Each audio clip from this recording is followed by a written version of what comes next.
There's a word or topic that I have mostly tried to avoid in previous years. But a word, let's say there's a word that I haven't used much and actually for many years tried to avoid. It's a 3-letter word.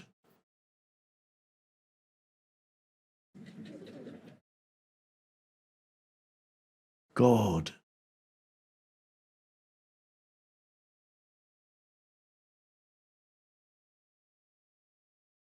But it may be helpful to address that, not falling into the belief that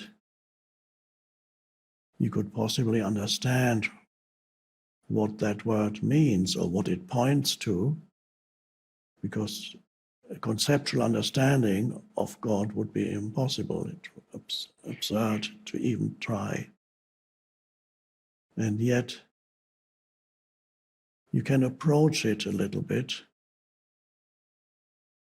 You can perhaps use analogies. It's a bit like that, a bit like that. There can be a deeper knowing, not comprehending, but a deeper attunement to that which the word points to. That is possible, a deeper knowing, but it's non-conceptual. There's an ancient word, Gnosis, Gnosis, that is used, was used in 2,000 years ago. Very early Christian sects, they're called the Gnostics, who were interested in Gnosis is a Greek word, and it means knowledge, but it is not conceptual knowledge. So perhaps a better translation of Gnosis would be knowing, a non-conceptual way of knowing. And Gnosis, used in a spiritual sense, then refers to the deeper realization of the reality, not just the reality of life itself, but the deeper reality of who or what you are. That is the deep knowing that is non-conceptual. That is referred to in the ancient, and again here we go back to ancient Greece, the famous dictum of ancient Greek philosophy that is inscribed at the oracle at Delphi, the famous oracle, ancient building, the inscription on it, at this sacred place, was one of the most important dictums of Greek philosophy, which in ancient Greek is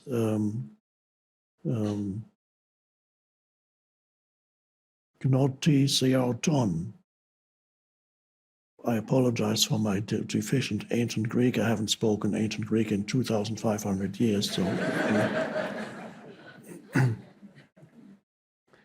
gnoti, gnoti, G-N-O-T-H-I, so that's the word from Gnosis, and that word are related, same, it's the knowing. Gnoti means know thyself. That is the primary dictum, if you wanted to summarize the deepest statement of Greek philosophy, is the dictum, know thyself. And that was inscribed at the temple, the oracle at Delphi. And again, also misunderstood, to a large extent misunderstood.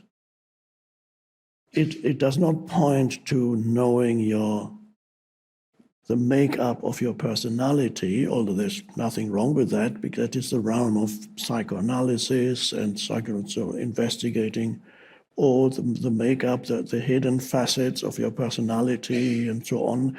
It's interesting, it's fine, there may be a place for that, but that's not what knowing that know thyself refers to. Know thyself refers to a deeper knowing, not the surface self that I just mentioned, the surface self that is all the thinking and the emotional field. There is a deeper self. I call it the deep I, as opposed to the surface I. The surface I is the personality, the person. The person has a history. The person has a past. The kind of person that you are is determined by your history, your personal history.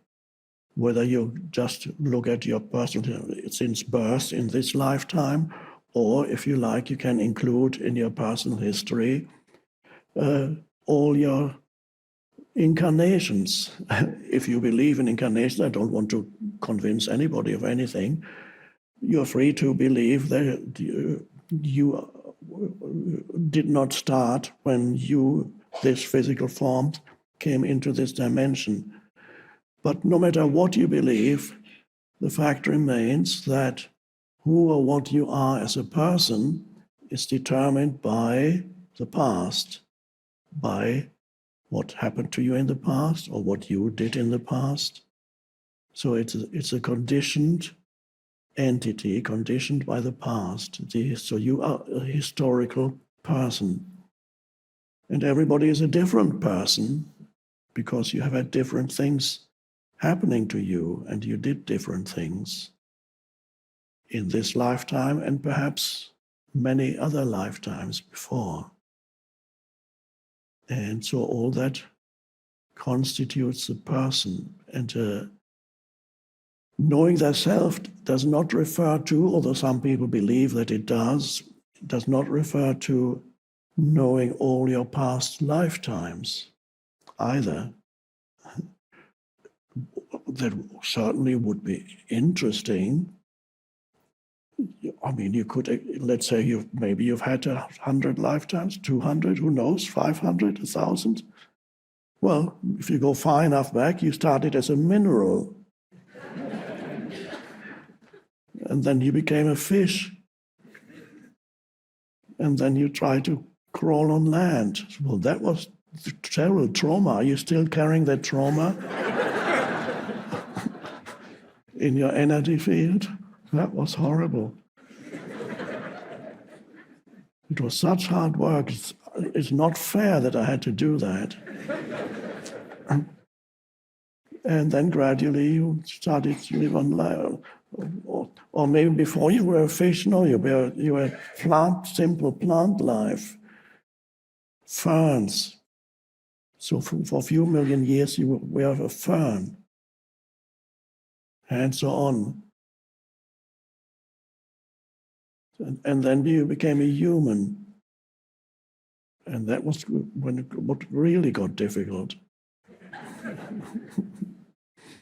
No, if you think knowing yourself means trying to explore, perhaps through hypnosis or other ways of regression, then of course that will keep you busy for a long, long time to exploring past lifetimes. And you could easily lose yourself in that.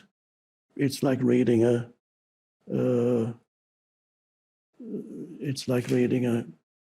novella from a soap opera, or the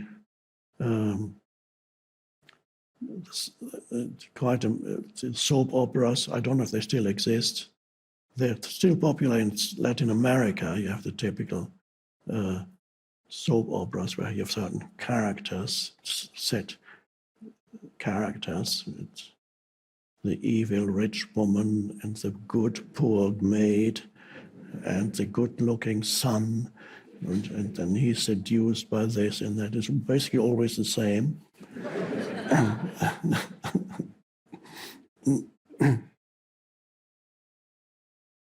So it doesn't, knowing that yourself does not refer to the surface I, because even your past incarnation would be part of the surface I.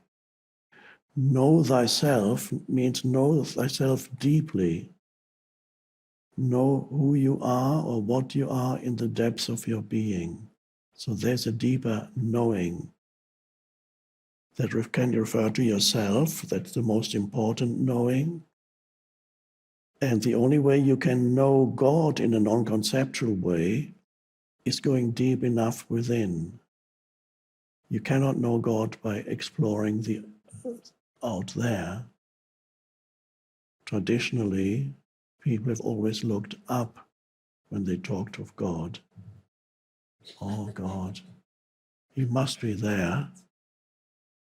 But then we began to realize that there is no up. It's just a limited way of perceiving things because you're on this planet, you're held down by gravity, and then what's up to you, up is there. But the person in Australia says, no, up is there. There's up. And the moment you go into outer space, up and down disappear completely. There is no up and down anymore.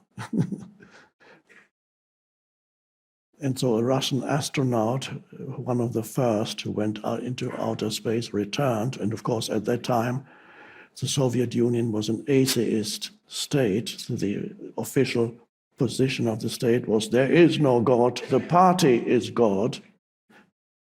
Well, they didn't say that, but that was the implication. So he returned from outer space and said, I didn't find any God there. So, and that was proof that was then printed in Pravda, the newspaper. That's Pravda means truth.